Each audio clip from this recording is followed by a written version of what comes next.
Garçon,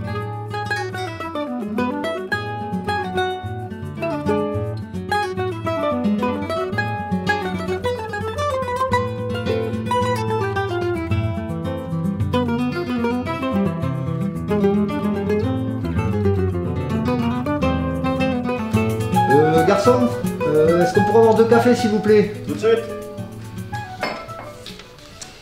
Bonjour à vous tous, bienvenue sur Archipel Télé dans votre nouvelle émission Culture de comptoir. Merci. Alors aujourd'hui, nous allons ensemble découvrir cette nouvelle émission avec un concept simple, un invité qui est là pour nous parler de culture. Et aujourd'hui, le thème, ce sera la trilogie. Une valse à 3 temps, la règle de 3, les 3 mousquetaires, pas de quoi casser 3 pattes à un canard, me direz-vous. Nul ne peut ignorer pourtant l'importance du chiffre 3 et toute la symbolique dont il est porteur. On pourrait évoquer les 3 formes de la matière, solide, liquide, gazeux, les 3 dimensions, la conception temporelle du passé, du présent, de l'avenir, ou même encore les 3 couleurs primaires, les 3 règnes de notre monde, minéral, végétal, animal, et j'en passe. On pourrait bien sûr également parler de toute la mystique portée par ce chiffre et notamment dans les 3 grandes religions monothéistes, ne serait-ce qu'en évoquant l'idée de Trinité. Ce chiffre 3 porte en lui l'idée de synthèse, de totalité. Ce chiffre 3, c'est aussi le triangle et l'idée d'équilibre qui s'y associe. D'où aujourd'hui l'intérêt que nous portons dans les arts et la culture au concept de trilogie.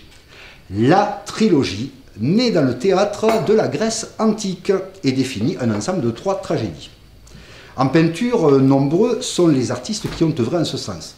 Nombre de triptyques picturaux sont devenus célèbres, j'en veux pour exemple le célèbre Jardin des délices de Jérôme Bosch. En littérature, vous êtes nombreux à avoir été captivés par la trilogie à succès Millennium. En musique, même si c'est un peu plus rare, les triples albums sont des références. Et un artiste solo, pour la première fois en 1970, l'ex-Beatles George Harrison produit un triple album, All Things Must Pass. Après l'incontournable double album London Calling, les Clash réalisent Sandinista, un triple album légendaire. La bande dessinée n'échappe pas à la règle et je conseille à tous les amateurs de BD d'avoir dans leur BD-tech la fameuse trilogie Nicopole de Enki Bilal. Et bien entendu, en cinéma, de nombreuses trilogies sont devenues d'immenses succès populaires. La trilogie du dollar de Sergio Leone, les trilogies Star Wars de George Lucas, Retour vers le futur de Zemeckis ou encore 3 couleurs bleu, blanc, rouge de Kieslowski. C'est donc pour nous le moment de découvrir notre invité qui est venu dans Culture de comptoir pour parler trilogie. Bonjour Mélanie. Bonjour Stéphane, aujourd'hui je suis ravie de venir à ton invitation sur ce thème puisque j'ai effectivement eu un coup de cœur pour la trilogie de Jean-Philippe Jaworski qui est un auteur français qui enseigne la littérature à l'université de Nancy. Et cet auteur, en fait, je l'ai découvert à travers des nouvelles et des romans qu'il a publiés précédemment puisque je ne suis pas du tout adepte en fait de l'heroic fantasy. C'est un thème qui ne m'a pas attirée à l'origine parce que les elfes, les archétypes, etc., c'est pas trop mon truc. Ça, il y a quand même des choses assez fameuses, hein, ne serait-ce que le Seigneur des Anneaux. Oui, alors bien sûr, il y a des exceptions. Et là, c'est vraiment une exception parce que l'écriture est vraiment ciselée, c'est haletant, des descriptions qui sont vraiment fabuleuses tant au niveau de l'action, des paysages qui sont développés. Il y a aussi tout le temps une bascule entre l'univers du narrateur, qui est également le héros, et ses rêves un petit peu, ses interrogations et son histoire intérieure, et vraiment une réalité qui est super précise en fait dans la description. Mais alors comment tu le définis un petit peu, le monde dans lequel on est, parce qu'on a compris que c'était un ouvrage de fantasy. Voilà, c'est vrai qu'à l'origine, j'ai découvert son roman qui s'appelle Gagner la guerre. C'est l'histoire d'un anti-héros qui est absolument infect et pas du tout aimable comme héros, mais néanmoins on s'attache à lui parce que il traverse des péripéties dignes des épopées, des grandes sagas classiques. Et en fait, donc cet auteur a purement, tout comme Tolkien ou d'autres génies, hein, j'ai envie de dire, de la littérature, inventé son propre univers. Donc lui, il a appelé ça le vieux royaume. Donc là, c'est un petit peu une sorte d'avatar de ce royaume-là. Mais ça se passe dans une époque un peu indéfinie, qu'on va situer à l'époque médiévale. Oui, on est toujours dans ce thème médiéval fantasy, voilà, quand même. C'est plutôt dans l'univers celtique, pour le coup. Après, c'est quand même classé Heroic Fantasy, même si les personnages, en fait, sont ni dans ce que j'ai évoqué en termes de stéréotypes habituels du genre, mais ils sont, pour certains, ils ont des liens avec des divinités, ce sont des demi-dieux. On retrouve un peu ce qu'on pourrait rencontrer, comme tu le disais en préambule, dans la tragédie grecque antique, c'est-à-dire des personnages qui sont de simples humains, puis d'autres qui sont des humains plus, avec une filiation avec des dieux. Voilà. Ça veut dire qu'on sort un petit peu du côté manichéen à la Tolkien, ceux qui sont du côté du bien, ceux qui sont du côté du mal, et qu'on retrouve ce qu'on trouve un peu dans la tragédie antique, un côté ambivalent dans les personnages. Exactement, et le héros, donc, qui s'appelle Bélovèze à l'origine, c'est un fils de roi, il a un frère qui s'appelle Ségovèze, et tous les deux grandissent dans cet univers, sont destinés à être les héritiers du trône. Et puis, comme dans les tragédies classiques, il y a un événement un petit peu originel qui vient enclencher le processus de la tragédie, c'est-à-dire que leur oncle Ambigate s'empare du trône et assassine leur père. Et à partir de là, donc Bélovèze, le héros qui est en même temps le narrateur, va aller au-devant de ces événements-là pour reconquérir en fait sa place et son statut tout en protégeant son frère. Et donc cet acte de transgression initiale va effectivement engendrer dans le premier tome une tentative de fuite, une tentative de trouver sa place pour le héros, de préserver les siens. Et donc l'ambivalence, elle est vraiment présente à tout moment, c'est-à-dire et dans le caractère du personnage, parce qu'au début, il ne sait pas trop en fait en qui il doit avoir confiance. Son oncle joue double jeu, donc lui-même part d'un côté contre son oncle et de l'autre, il est obligé de se rallier à lui du fait des événements. Donc c'est vraiment très complexe au niveau de la narration. Et de tome en tome, effectivement, il y a des étapes successives et de nouveaux actes de transgression auxquels est amené le héros. Je ne vais pas vous spoiler le contenu, mais effectivement, le premier tome s'appelle Même pas mort, parce que Ambigate en fait envoie Bélovèze et Ségovèze comme chair à canon, en se disant qu'ils vont mourir dans la guerre qui les oppose à la tribu adverse. Et manque de peau, Bélovèze s'en tire, d'où le nom de ce premier tome. Est-ce que quand même, en t'écoutant, j'ai vraiment l'impression que dans ce monde d'Heroic Fantasy, on retrouve les éléments de la tragédie antique, des rapports familiaux compliqués et autres, mais est-ce que le vrai amateur d'Heroic Fantasy va retrouver le principe de la quête et du héros qui va à un moment vers une destinée qui le dépasse a priori au départ? C'est exactement ça, c'est-à-dire que quand je disais il cherche à reconquérir son statut et le trône, en vérité non, il n'est jamais mu par cette volonté-là. C'est un être qui est humble finalement, il est à la recherche de la justice et du droit, et c'est presque malgré lui qu'il devient le héros et qui développe au fur et à mesure sa puissance en fait. D'accord. Tu peux nous montrer un petit peu les autres jaquettes? Là, tu es dans une très belle édition, il me semble. Oui, voilà. Alors là, je frime un petit peu parce que c'est la version brochée, mais ça existe également en version de poche. Donc il y a un peu plus de bouquins pour le coup. Donc ça, c'est Chasse Royale, c'est la deuxième partie de la trilogie. Ici décliné en 2 tomes. Et alors il y a un mystère qui plane autour de cette trilogie, c'est que comme avec Star Wars, en fait, il y a une trilogie, mais finalement, il va y avoir plusieurs trilogies, et puis il y a des trilogies à l'intérieur, enfin c'est compliqué.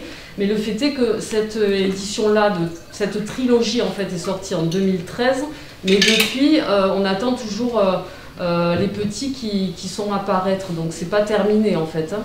D'accord, quelque chose de plus large et on attend d'autres trilogies ou des compléments à la trilogie. Par exemple, si vous lisez le premier tome, même pas mort, on peut très bien lire ce premier tome sans lire les autres. Ça peut faire office d'œuvre indépendamment du reste de la saga. Si on n'accroche pas, ce qui m'étonnerait, on peut lire celui-ci, on a déjà une très bonne expérience de lecture. On n'est pas obligé d'avoir la totalité des œuvres en tête pour se régaler et en garder un bon souvenir. D'ailleurs, c'est mon cas puisque j'ai lu que ces tomes-là et j'ai pas par la suite cherché à me procurer les autres. Il faudra que tu nous tiennes au courant. En tout cas, j'avoue que ça m'a donné très envie. Alors, à la base, c'est vrai que moi, je suis quand même un fan, un lecteur d'Heroic Fantasy, de SF, donc pour le coup, ça m'intéresse. Mais la façon que tu as eu de le présenter m'intéresse beaucoup aussi. L'éditeur de ta version, là, c'est aux éditions... C'est les Moutons électriques. Les Moutons électriques. À Philippe Cadic. Philippe Cadic, bien sûr. Voilà, que les amateurs de SF connaissent exactement. bien. Est-ce que, alors dans cette édition en plus ça doit être un petit peu cher de se les procurer, pour le commun des mortels qui voudrait peut-être pas investir autant, tu as dit que ça existe en version poche, mais est-ce qu'on peut le trouver peut-être ailleurs? Alors ici à la médiathèque de Tournefeuille, je sais qu'ils ont cette édition là, donc n'hésitez pas, hein, on retrouve exactement ce que vous avez ici, c'est en prêt, voilà, ils sont disponibles au rayon SF. D'accord, alors bien sûr on ne saurait trop vous conseiller, si vous êtes amateur du genre, ou peut-être même pas, vu la qualité de l'écriture a priori nous dis-tu, d'aller vous fournir cet ouvrage, de vous intéresser à, on peut rappeler le titre et l'auteur? Alors c'est Jean-Philippe Jaworski, et donc la trilogie s'appelle Roi du Monde, roi au pluriel, et donc voilà, il y a plusieurs tomes dans cette trilogie. Et juste préciser que Jean-Philippe Jaworski est un auteur très inventif, il invente même des termes de langage et ça passe très très bien dans le fil de sa narration.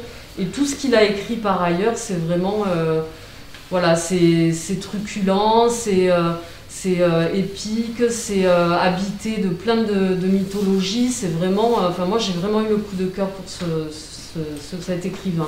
Eh bien écoute, en tout cas, tu nous as fait partager ton coup de cœur et vraiment, moi le premier, ça donne très envie. Nous allons avancer un petit peu dans l'émission. C'est marrant, vous parlez de la trilogie, hein, si j'ai bien compris depuis tout à l'heure, si je suis ah ben oui, tout ce que vous expliquez. Parfaitement. Ben alors, moi, je la rapporte un peu au cinéma, la trilogie, forcément, avec les grands classiques. Mais il y a une trilogie qui m'a bien marqué. Je ne sais pas si vous connaissez Night Shyamalan, le réalisateur d'Incassable. Ouais. Et du coup, il a réalisé Incassable, qui raconte l'histoire d'un homme qui survit à un accident de train, qui est le seul survivant, qui est, comme le titre du film l'indique, unbreakable, et qui rencontre son alter ego, Eddie J. Price, qui est lui justement atteint de la maladie des os de verre. C'est assez drôle. Mais sauf erreur de ma part, ce n'est pas une trilogie a priori Alors, justement, un peu comme les livres que tu présentais tout à l'heure, on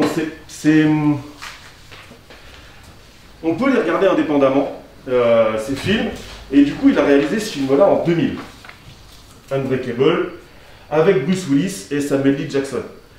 17 ans plus tard, il réalise le film Split, avec un personnage assez intriguant, assez bizarre. En fait, c'est l'histoire d'une personne qui a 24 personnalités. Une de ces personnalités kidnappe 3 filles. Et en fait, la personnalité la plus redoutée, c'est la bête. Et dans ces deux films-là, et surtout dans Unbreakable, Shyamalan, il traite un petit peu l'aspect super-héros, mais il le rapporte énormément au niveau humain. Il y a une des scènes, par exemple, de Bruce Willis, la scène où il prend conscience de ses pouvoirs, où il monte un petit peu en intensité, qui est très simple. Il est dans son garage avec son fils et il soulève des haltères de plus en plus lourds. Contrairement à tous les Batman, tous les Superman qui s'entraînent et qui sautent d'immeuble en immeuble, etc., etc. Donc on est vraiment très sur l'humain. Split, à la fin du film de Split, il introduit la trilogie justement, en fait avec une scène qui se passe dans un dîner. Et on voit un journal télé qui parle de Kevin, j'ai oublié son nom, mais le personnage de Kevin, du coup, qui a 24 personnalités. Et il y a des nanas au bar qui parlent justement, ah, mais ce serait pas celui qui avait la maladie des os de verre, j'ai oublié son nom. Et là, on voit Bruce Willis qui apparaît à l'écran et qui dit, il s'appelait Glass, Mr. Glass, et en fait, du coup, c'était Samuel L. Jackson. Et c'est à ce moment-là, à la conclusion, à l'épilogue de Split, qu'on comprend que dans ces deux films, c'est le même univers. Et même l'acteur James McAvoy, il a mis beaucoup de temps pendant le tournage à comprendre qu'on était dans le même univers que Incassable, parce que du coup, Shyamalan, il n'arrêtait pas de lui parler du film Incassable, et James McAvoy, il ne comprenait pas trop pourquoi. Et du coup, voilà, le lien, il s'est fait à ce niveau-là, et il a sorti Glass à la fin, du coup, hop, qui est du coup la conclusion de cette trilogie, qui met en scène les trois personnages principaux, qui sont internés dans un hôpital psychiatrique, qui sont suivis par un docteur spécialisé justement dans les troubles de la personnalité et tout ça. Et du coup, c'est la conclusion de cette trilogie-là. Ce qui est intéressant à savoir, c'est qu'à la base, Shyamalan, il ne voulait pas faire une trilogie, il voulait faire un seul film. Il voulait faire Unbreakable et il voulait confronter les trois personnages en même temps, mais lui-même, il a compris que c'était trop compliqué, c'était beaucoup trop dense pour vraiment mettre en avant les personnages. Du coup, il s'est consacré dans un premier temps à Incassable avec Bruce Willis et Samuel L. Jackson pour vraiment présenter ces deux personnages. Et dans le deuxième film, qui est sorti 17 ans plus tard quand même, il a présenté le super vilain, qui est donc interprété par James McAvoy. Et dans le troisième chapitre, il a conclu la trilogie avec Glass. Et évidemment, visuellement... Et visuellement, effectivement, c'est ça qui est intéressant. Il a poussé le vice jusque dans les affiches, a justement créé une ligne qui lie les trois films, jusque dans le bris de glace, du coup, qui apparaît sur les affiches. Voilà, c'était ma petite anecdote sur les trilogies que je trouvais intéressante. Eh bien, écoutez, on vous en remercie beaucoup parce que là, nous avons fait un bon café, vous nous avez fait une jolie découverte culturelle et on va revoir sûrement ces films avec un autre regard pour ceux qui n'avaient pas attrapé ce petit truc qui finalement n'était pas évident. Tout le monde connaît les trilogies très classiques au cinéma, mais voilà, il y a quelque chose d'intéressant. Et puis merci Barman d'être venu vous joindre à nous dans ce premier Culture de comptoir. C'était intéressant. Alors bien entendu, il va falloir maintenant clôturer cette première émission autour du thème de la trilogie. Je vais bien sûr moi aussi vous présenter une trilogie. Alors, je serai assez bref, je vais vous présenter une trilogie relativement connue et célèbre. Je suis fan de SF et je vais vous parler de Pierre Bordage, Les Guerriers du Silence, tome 1, Les Guerriers du Silence, tome 2, Terra Mater, tome 3, La Citadelle d'Hipponéros, avec le petit logo des bouquins à lire. Je suis allé le récupérer dans un point d'échange de livres sur Tournefeuille, et donc ça fonctionne encore. Alors celui-ci, je le ramènerai ou je mettrai la trilogie dès que possible. Et puis, mais donc Pierre Bordage, c'est quand même quelqu'un qui est quelqu'un de très prolifique en SF, qui a été vraiment l'auteur français du renouveau de la science-fiction. Alors je vais vous passer les détails de l'histoire, mais là on est vraiment sur du space opéra. La confédération Nafline est en danger parce que les Skytes d'Hipponéros, des personnages venus d'un monde lointain, se proposent d'instaurer une dictature dans l'ensemble des galaxies. Un certain nombre de héros, les Guerriers du Silence, vont tenter de s'opposer à cet état de fait. Et on va suivre avec délectation les pérégrinations de tous ces personnages dans un univers très vaste. Et bien entendu, alors il y a un petit peu des pavés, hein, mais par contre, dès qu'on est dedans, difficile de lâcher le morceau. Voilà, donc je vous conseille, je crois que tu l'as lu. Hein, oui, il y a longtemps. Hein. Ouais. Voilà, alors à découvrir et à redécouvrir, moi aussi, je l'ai redécouvert il y a peu. Voilà, c'était tout pour aujourd'hui dans ce thème de la trilogie. Je remercie bien entendu notre barman et on vous encourage et on vous conseille, dès qu'il sera possible, d'accueillir de nouveau du public à l'Archipel à Tournefeuille, 1 rue de l'Ariège, de venir au café associatif pour vous délecter d'un très bon café et de petites connaissances culturelles et artistiques que sauront vous distiller nos différents barman et barmaids. Je remercie chaleureusement Mélanie. Merci encore d'être venu nous présenter ce très bel ouvrage. C'est moi qui vous remercie. Et on espère te revoir bientôt dans Culture de comptoir. Diffusion hebdomadaire de l'émission. Nous vous tiendrons au courant des prochains numéros. En attendant, nous vous souhaitons un bon week-end, une belle semaine et une bonne continuation. Salut à tous. Salut.